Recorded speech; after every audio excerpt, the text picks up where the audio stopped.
My name is Josh Hebert, and I am running for Congress in Nevada's 2nd Congressional District because I am fed up with this country being dominated by big money. And I know I am not the only one because I talk to people across the political spectrum.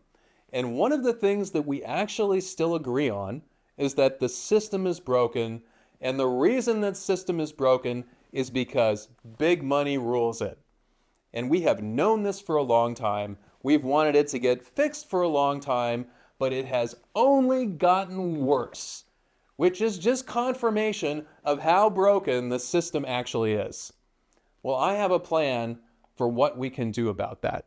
But before I get to that plan, let me tell you a story, because I got the opportunity to tell this plan to State Senator Pat Spearman, state senator for 12 years, amazing woman. And I met her in an event, I reached out to her, and she actually got back to me. So I got to tell her about myself and what I'm trying to accomplish, and she had some great advice for me. And if you're a newbie like me, and somebody like Pat Spearman gives you advice, if you're a smart man, you listen. So what she helped me realize was, it was not that my plan didn't matter, because it absolutely does. It's that it doesn't mean anything if you don't trust me first. Now, fortunately, my whole campaign strategy is centered around getting y'all to trust me, because I'm trying to appeal to as many of you as I possibly can. Democrats, nonpartisans, alienated voters, disaffected voters, people who have just given up on the system. Maybe even some Republicans who are fed up with what's going on. And this is going to be difficult for me because I am a Democrat and I am running as a Democrat.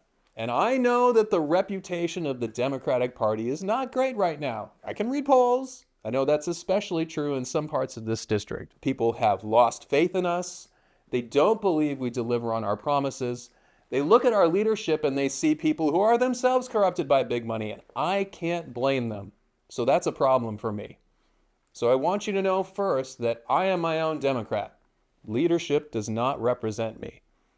And I hope to gain your trust by being completely open and honest and transparent about absolutely everything.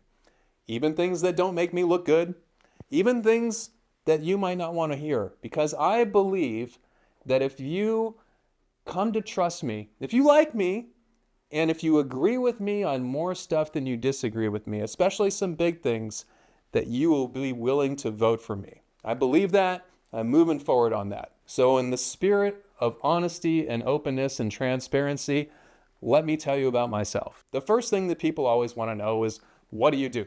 So I got a PhD in physics from the University of Texas at Austin, and I am currently doing QA on AI output, which is a very interesting job to have right now. And we need people in Congress who understand AI because it is coming fast. And in a previous career, I was a grip and set electrician in the film industry in the Bay Area.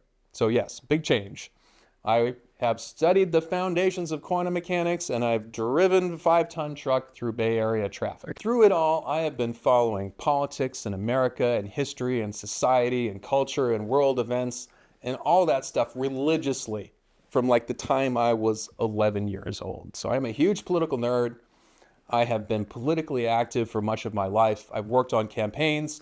I've been a precinct chair. I've had some real civic and political successes, small scale, but real. But running for Congress is a big jump up for me. And I want to be honest about that because I don't have the qualifications that you would expect from somebody running for Congress. I will submit that the usual suspects with the usual qualifications are the people who have led us to this place. And I think we need some new blood. So I am hoping to be an amateur citizen legislator of the type that the founders imagined would step forward and run to represent their communities.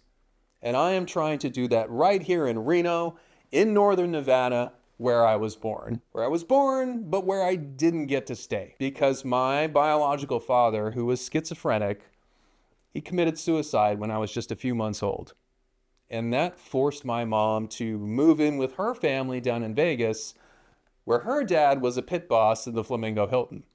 And they had moved here from Chicago when Vegas had like 25,000 people, so he could work in the casino. I'll let you finish the math on that one. That was a crazy house to live in, and she wanted to get us out of there and build a better life for us.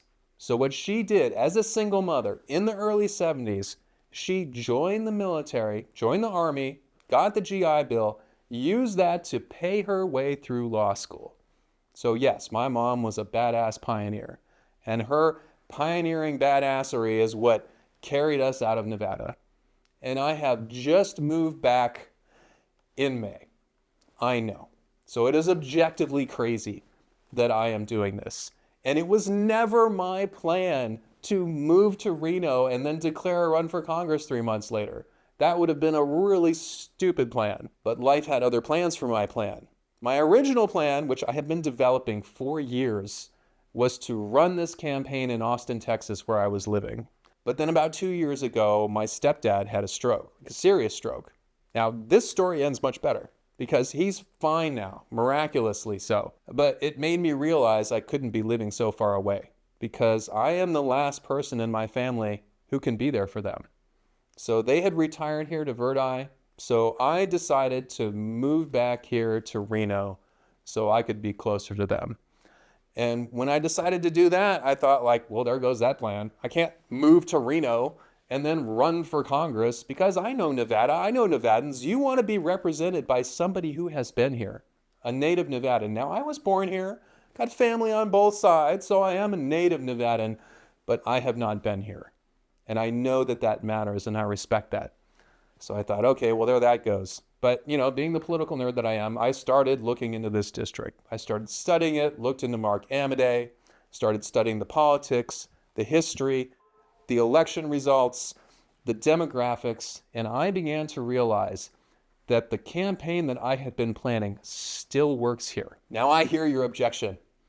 Nevada is not Texas. And I am extraordinarily grateful for that fact. You have no idea. I am so happy to have the opportunity to run this race in this district in the hopes of representing all of you because I am way more connected to Northern Nevada than I ever was to Texas. Even though I love people in Texas, I have a real connection here. It's my grandfather. He was a managing pharmacist at a Rexall Drugs in Reno on Virginia Street, and he lived in a trailer out in Pyramid Lake. And when I was in 6th grade, he drove down to the Bay Area where we were living, showed up unannounced at our house, and just told my mom, I'm taking Josh with me, because he knew that was the only way she would say yes, which she did.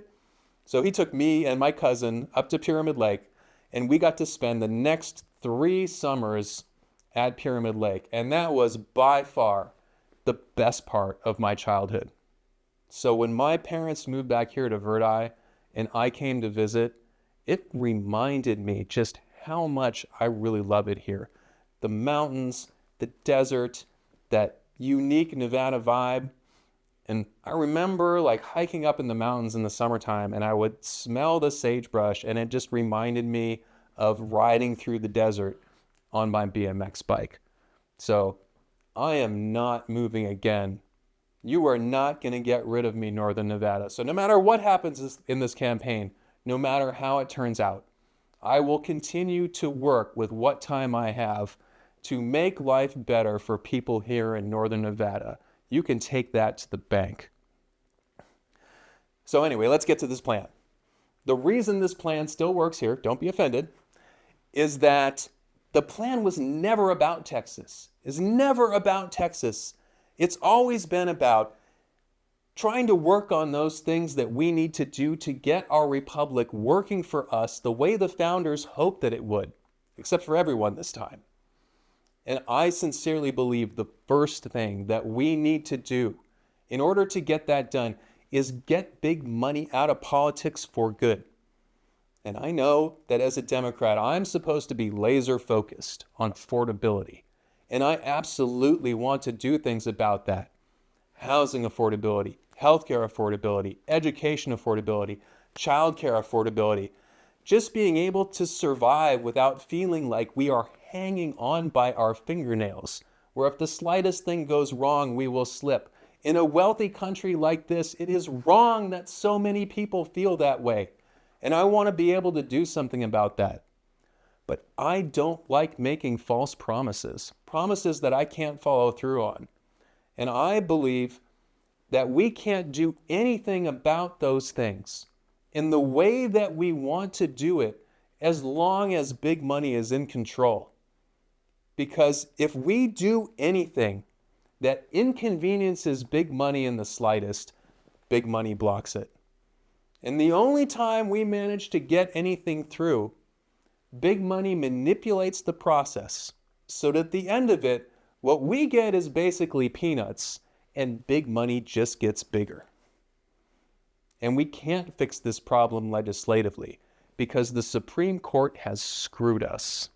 This Supreme Court took that old ruling where they said that money equals speech, and they mashed it together with corporations equal people in Citizens United, and they made this horrible peanut butter cup of big money dominance. And because of that, we now have this mountain of big money in politics, billions and billions of dollars, with massive super PACs with dark money, and billionaires arguing over our heads about how America should be run. And we are sitting down here with our teeny tiny money and our teeny tiny voices, and we cannot be heard.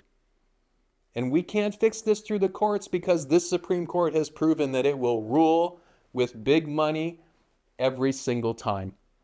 The only way we can get this done, the only tool we have, is a constitutional amendment. And that will get big money out of politics at the federal, state, and local level for good. And that is why a centerpiece of my campaign I am calling the Ban Big Money Amendment. Because who doesn't want to ban big money? I want to ban big money. You want to ban big money. Everybody wants to ban big money. But when I say constitutional amendment to people, I see hope drain from their faces. Because it is hard to get this done, hard to pass a constitutional amendment. And they say, come on, Josh, be realistic. We can't get a constitutional amendment done. What makes you think we can get this through?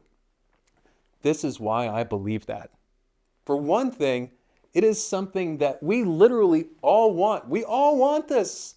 Everybody who doesn't have big money anyway, which is the overwhelming majority of us. So we have the votes to get this done. And I also believe that this is the time. This is the time to pick this fight because we are all so fed up with this system being broken like this.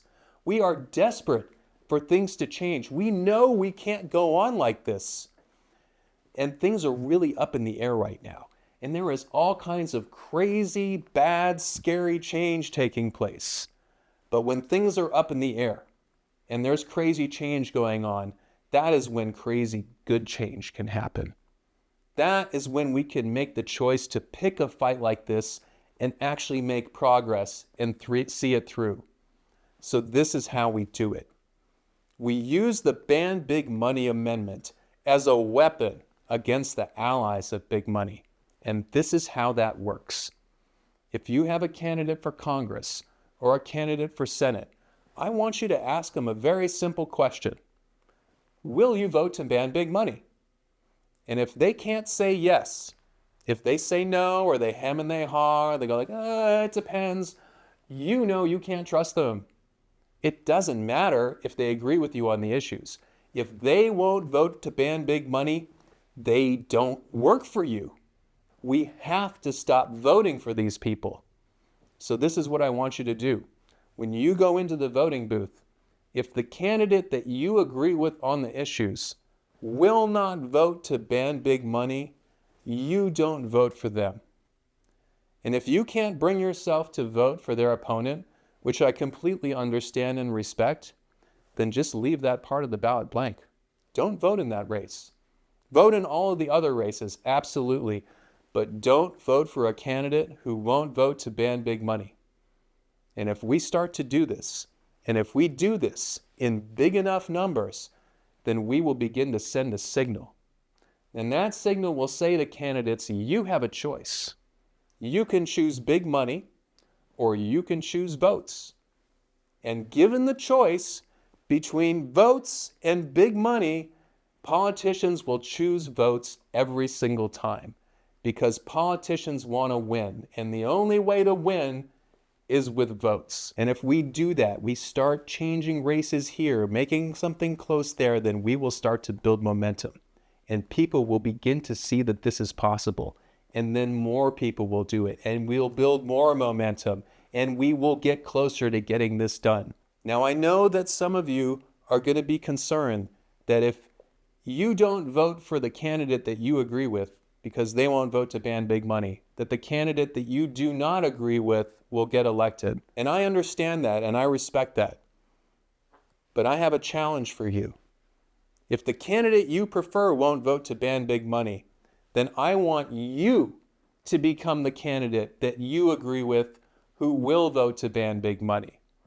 Like, if you have the wherewithal and the passion and the commitment to represent your community in Congress, then you can be that person.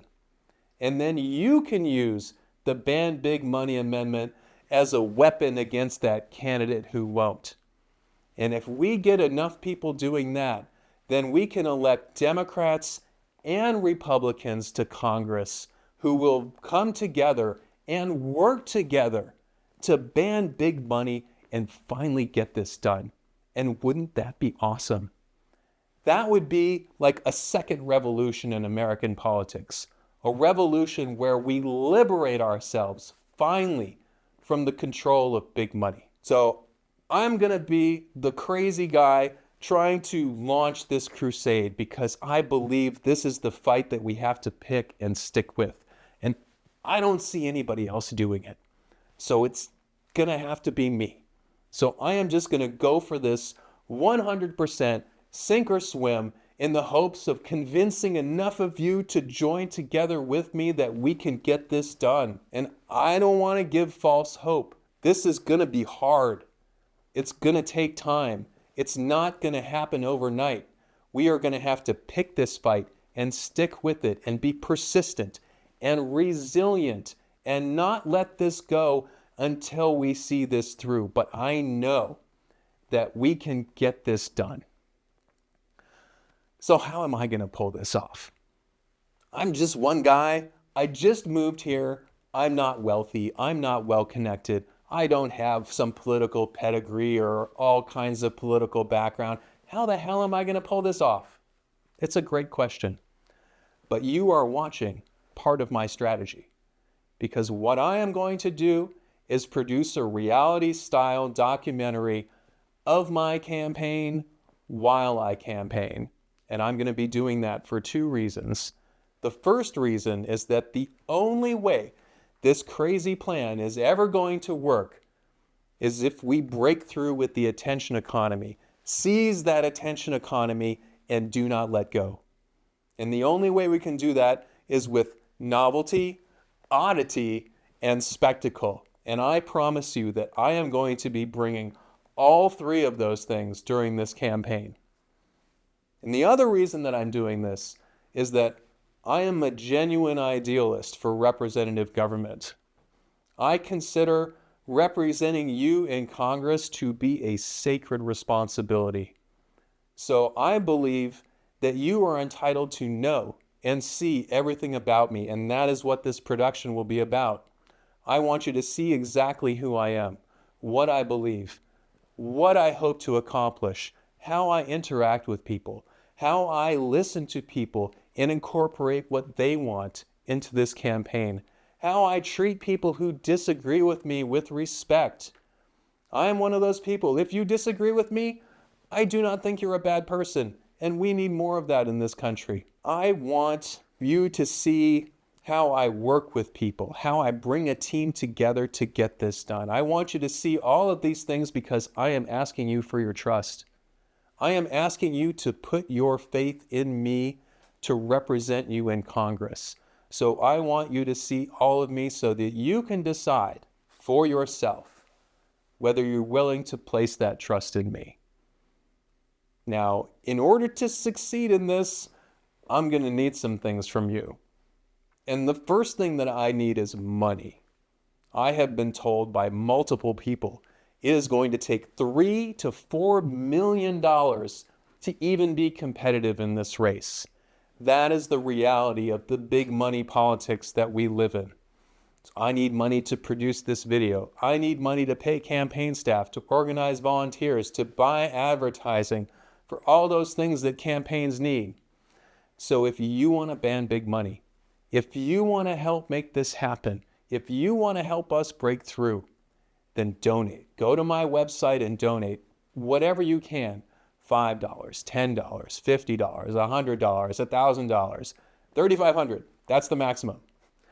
And I promise you that that money will be put to good use. And the other thing that I need is people. Like right now, it's just me. I need a treasurer. I need a campaign manager. I need a volunteer coordinator. I need all of those campaign professionals that it takes to run an effective congressional campaign. So if you are watching this and you are one of those people and you are thinking, I want to ban big money, I want to help make this happen, well, then I want to hear from you. So go to my website and volunteer and tell me what skills you have, and I will be contacting you as soon as possible. Because I am committed to putting together an effective team that works together and collaborates and comes up with creative ways to push this project forward. And the last thing that I need from you is to follow and share. Follow and share, people. Follow me on YouTube. Follow me on TikTok, Facebook, Instagram, Substack, Blue Sky, and share as widely and as frequently as you possibly can, because that is how we will get this message out there. That is how we will get people's attention. With all of us together, with your help, we can make this happen.